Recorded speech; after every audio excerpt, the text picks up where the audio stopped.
Hello everyone, কেমন আছো তোমরা সবাই? Welcome to another mini blog. আশা করি তোমরা সবাই খুব ভালো আছো। চলো, আমরাও ভালো আছি। আজকের দিনটা ছিল 3 তারিখ, সরস্বতী পুজোর দ্বিতীয় দিন। কিন্তু আজকের দিনে অনেক জায়গায় সরস্বতী পুজো হয়েছে।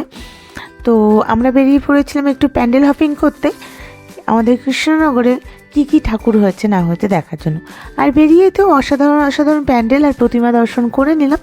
তারপর মনটা একটু খাই খাই করলো, তাই চলে এলাম ওয়াও মোমোতে। আমার পছন্দের হচ্ছে স্টিম মোমো, আর ওনার পছন্দের প্যান ফ্রাইড মোমো।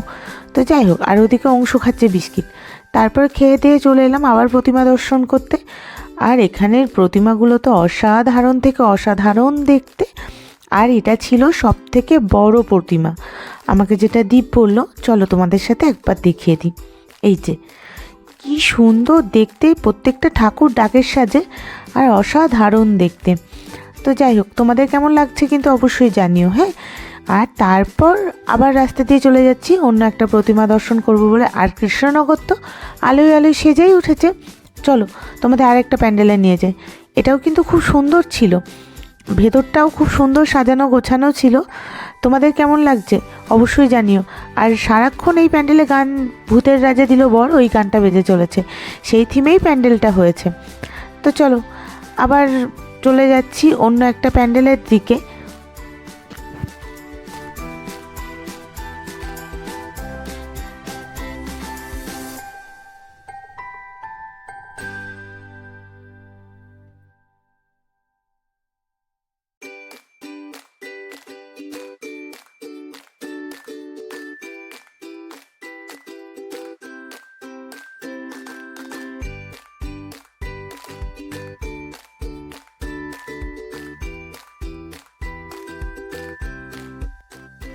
তো ঠাকুর দেখা অলমোস্ট কমপ্লিট হয়েই গেছে। চলে এসেছি বিরিয়ানি হাউসে বিরিয়ানি নেব বলে। আর এখন চলে যাচ্ছি বাড়ির পথে। এই যে এটা ছিল আমাদের শক্তিনগরের মাঠ, এখানেও ঠাকুর হয়েছে, খুব সুন্দর দেখতে ছিল। যাই হোক, আর গেলাম না। তারপর বাড়ি চলে এসে অংশুকে খাইয়ে দাইয়ে ঘুম পাড়িয়ে দিয়েছি। আর এখন বসে পড়েছি আমি আর দীপ খেতে। ছিল চিকেন বিরিয়ানি আর চিকেন চাপ।